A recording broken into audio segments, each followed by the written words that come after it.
Se você acompanhou os episódios anteriores, já conheceu a força de Vitorino Xavier e como sua presença deu início ao trabalho que hoje transforma tantas vidas no Tatuquara e em Araucária. Sob os cuidados e trabalho minucioso de suas filhas Maria Júlia e Liversina Xavier, seu legado continua vivo, mesmo depois de tantos anos de seu falecimento. É que as irmãs transformaram o luto em luta e compromisso com a comunidade. E foi assim que nasceu a Associação de Proteção à Infância Vovô Vitorino, lá em 1994. Ela nasceu pequena, atendendo, da forma que dava, a primeira demanda identificada no Tatuquara, que eram as creches. Ao voltar à casa que o pai estava construindo, as irmãs souberam ouvir com atenção o que a comunidade precisava. E juntas, deram conta do recado. É claro que muitos parceiros apareceram no caminho, afinal, o trabalho era visivelmente sério. Mas sem essa habilidade de ouvir, nada disso seria possível. Então hoje, nesse capítulo, a gente vai falar um pouco dessa qualidade tão importante na história da associação, que é a escuta. E também sobre a importância das boas parcerias.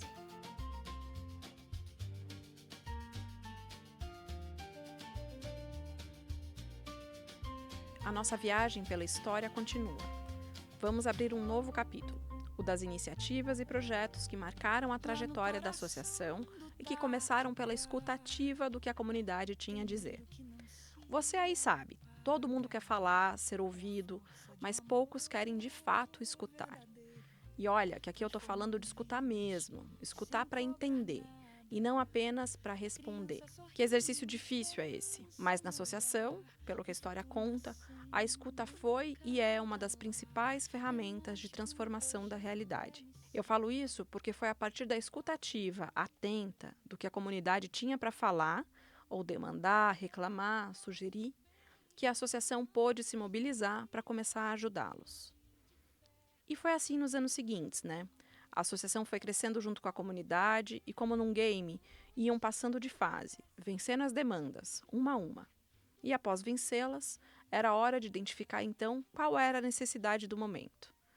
Para atender uma comunidade inteira, foi necessário manter ouvidos atentos, ter muitas ideias e executar muitos projetos. A associação idealizou e executou mais de 20 ações, com parceiros renomados, como Peróxidos do Brasil, Mondelez, La Violeteira, Petrobras, Instituto Coca-Cola, e impactou um público grande. Mas o mais importante mesmo é que impactou um público que de fato precisava do apoio que recebeu. Então hoje, com a ajuda da Maju Xavier, vamos passear por alguns desses projetos e percorrer um pouco da história da associação. Ao longo de 33 anos, diversos públicos foram impactados com os projetos da associação, como idosos, as adolescentes, jovens indígenas e, claro, as crianças, o público-alvo lá do início. Mas me diga, o que veio logo depois da educação infantil? Após a educação infantil, a gente trabalhou com o público com crianças e adolescentes de 7 a 12 anos. O projeto teve o Guardiões, né, do Vô Batuta e também o Formando o Futuro Cidadão.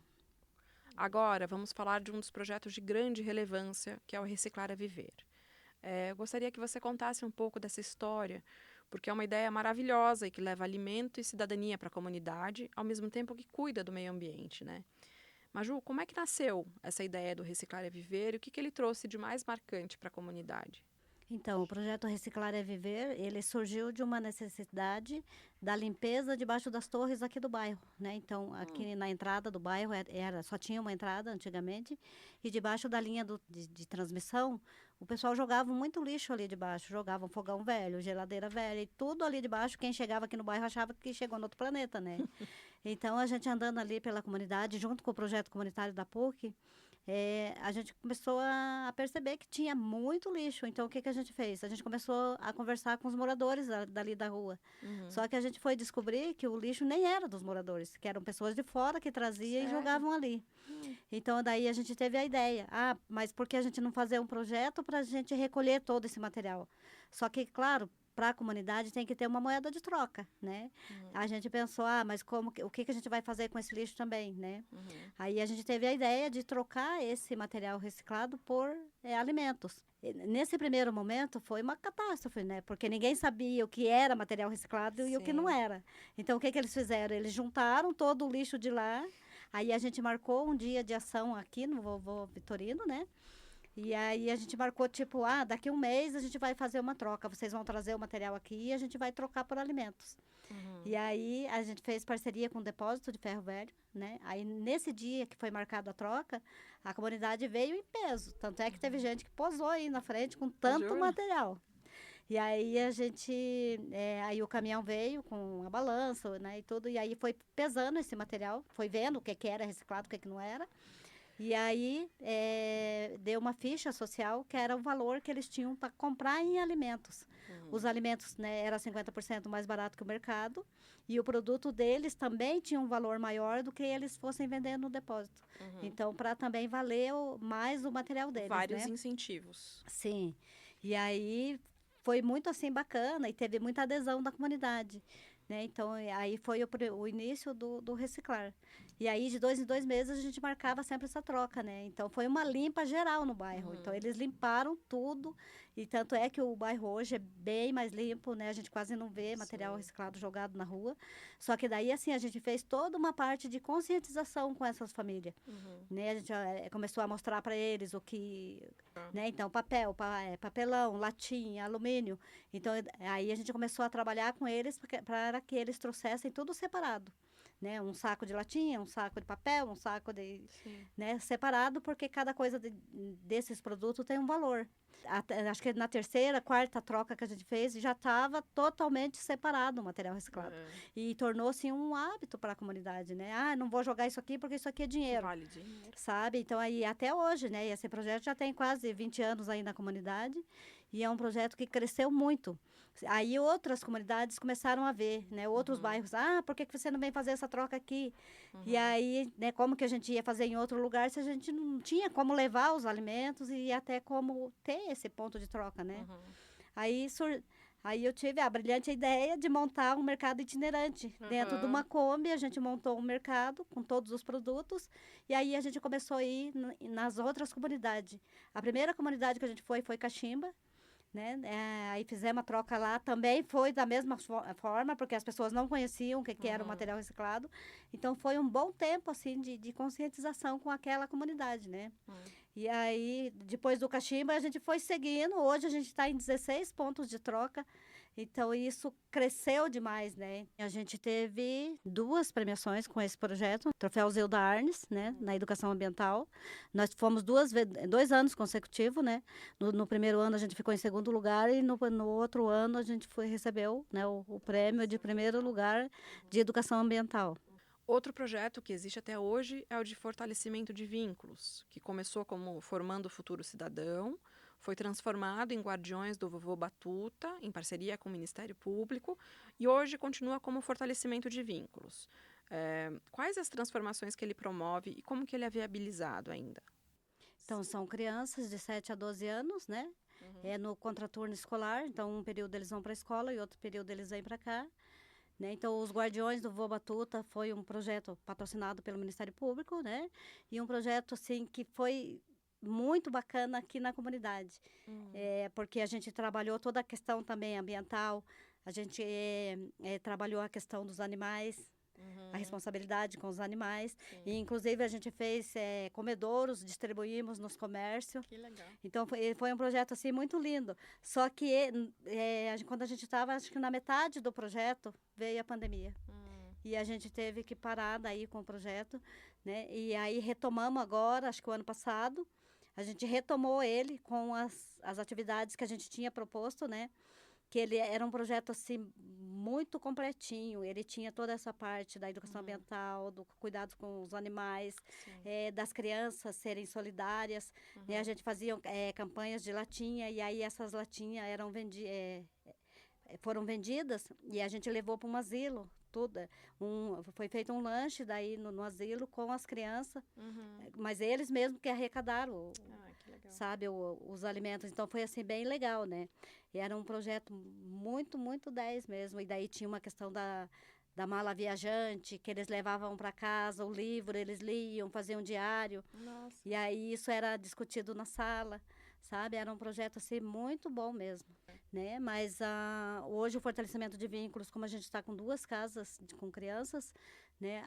A gente tem como patrocinador o nosso bazar, porque é o bazar que banca a maior parte do lanche deles, de material didático, tudo que eles usam, né? É importante dizer isso, né? Que a associação mantém um bazar aqui, que Sim, funciona sim. todos os dias praticamente, menos sábado e domingo, né? É de segunda a sexta, né? E daí tem 2 vezes no mês que a gente faz à noite, que daí é mais para pessoas que têm brechó, que querem comprar ali, garimpar, né? Baratinho. Legal. E essas peças são bem mesmo em conta, só mesmo para a gente manter esse projeto com as crianças. Legal. E também manter a questão de luz, água, telefone, Sim. né? E o projeto patrocinado pelo Instituto Coca-Cola, qual que foi? Então, esse é o Coletivo Jovem, né? Um projeto também, assim, de grande impacto aqui na comunidade, um projeto que ficou aqui mais ou menos uns 15 anos, né? Nós fomos patrocinados pela Coca-Cola. A Coca-Cola montou um laboratório de informática e esses computadores eram todos, eles tinham uns programas e era tudo preparação para o mercado de trabalho. Então, os jovens faziam o curso, era em média de 2 meses, né? Cada turma. A gente tinha, na época, em média de 6, 7 turmas de curso, né? Tinha de manhã, à tarde e à noite. Os alunos faziam o curso e aí eles faziam tipo um estágio aqui mesmo no bairro, na questão de varejo, vendas, né? Então eles iam nos mercados e eles faziam esse estágio nos mercados aqui mesmo. Eles montavam lá as bebidas, como que ficava, Sei. sabe? As Coca-Cola e tal, né? E foi um projeto, assim, muito bom. A Coca-Cola pagava o instrutor, pagava toda a estrutura para fazer o curso. E esses jovens também eram encaminhados para o mercado de trabalho, né? Alguns deles iam para, na época era a Spaipa, ia para a Spaipa, trabalhava na fábrica lá, né? Outros iam para os mercados, e toda a rede da Coca-Cola, sabe? Sim. Então, eles eram encaminhados para emprego. Muitos jovens saíram daqui empregados. Então, esse daí foi um projeto idealizado pelo Instituto que vocês cuidaram, operacionalizaram. Então, esse é um projeto que ele surgiu aqui na comunidade. A gente foi procurado pela Coca-Cola para desenvolver um projeto piloto da Coca-Cola. Então, foi o primeiro projeto no Paraná. Que legal. Então, o piloto foi aqui, aí deu assim muito certo. Eles montaram mais 2 em Curitiba. E aí, no final, eles acabaram fechando esses 2 lá e ficamos só nós. Nós ficamos por 15 anos e só acabou por causa da pandemia. 15 anos. E o primeiro projeto com apoio da Petrobras, qual foi? Então, o primeiro projeto foi o Maximizando a Qualidade de Vida, né? Foi assim, o projeto, na época também foi muito bom, porque era um bairro que estava começando aqui, né? Então, e a gente conseguiu esse patrocínio. Era um curso de qualificação profissional, a gente teve vários cursos profissionalizantes.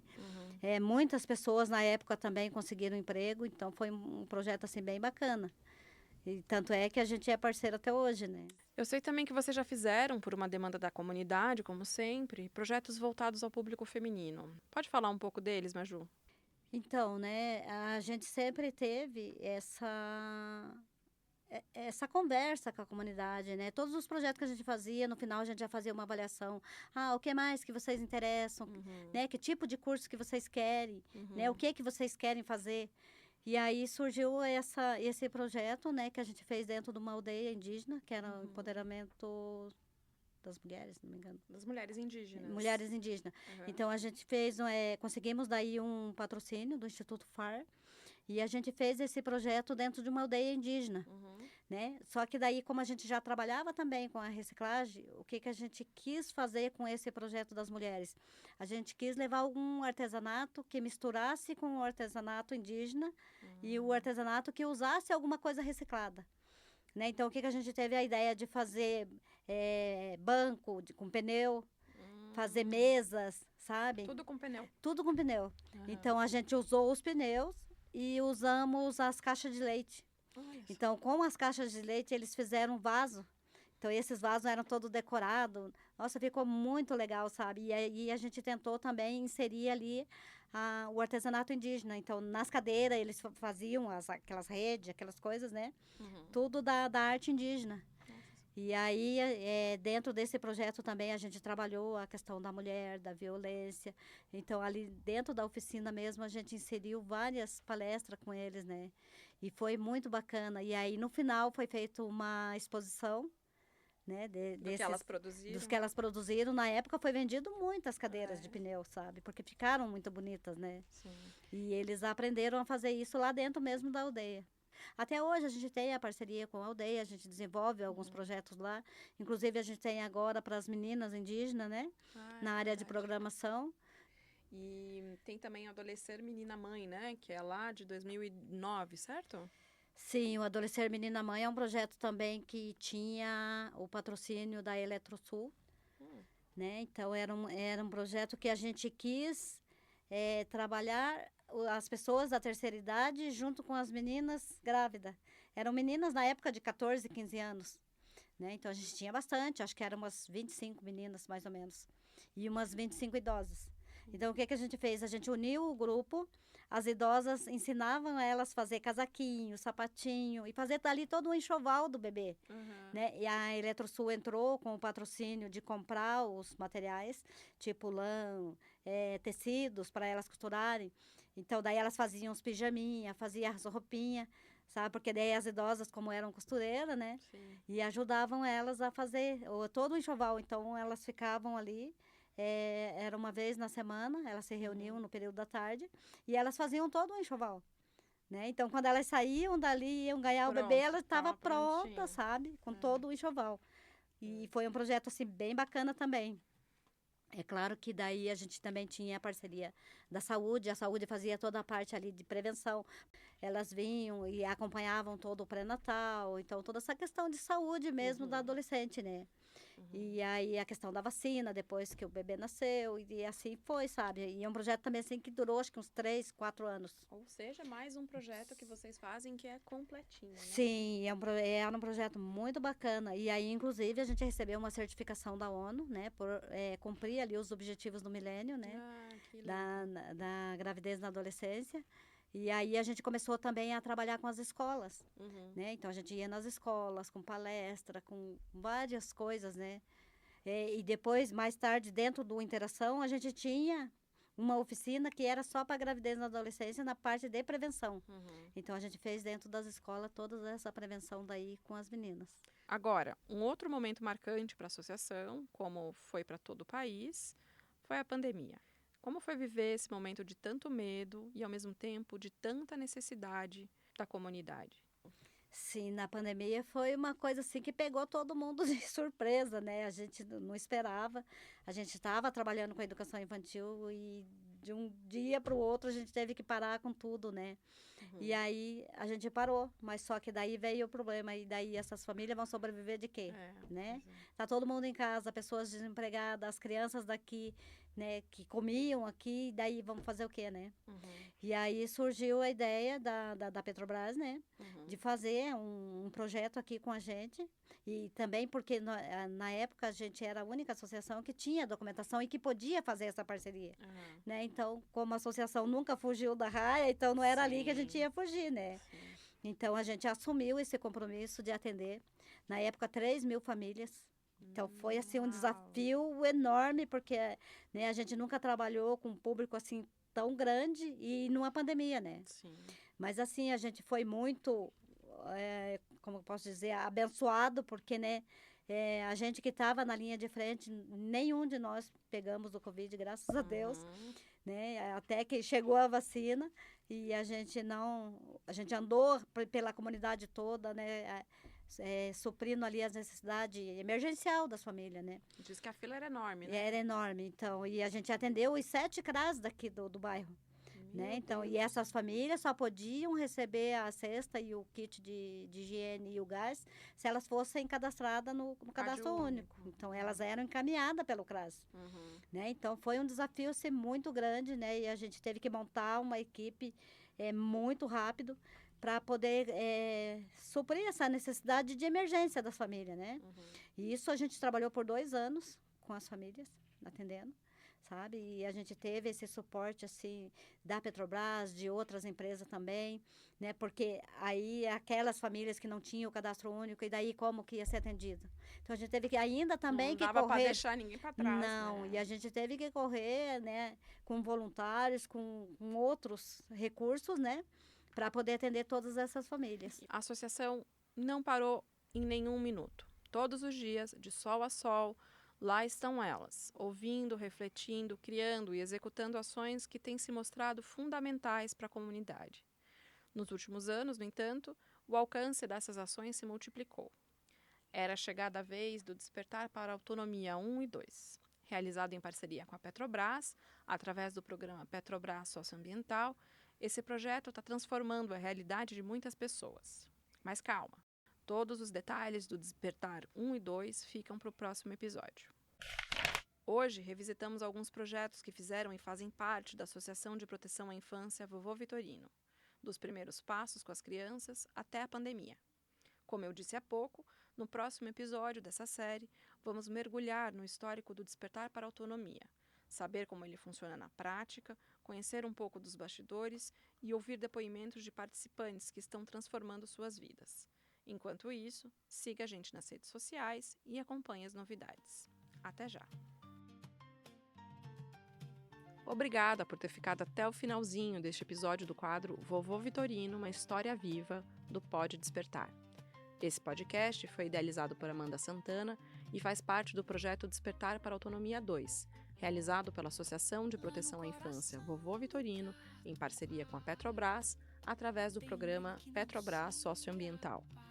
Eu sou Elisa Carvalho, produtora, roteirista e host desse episódio.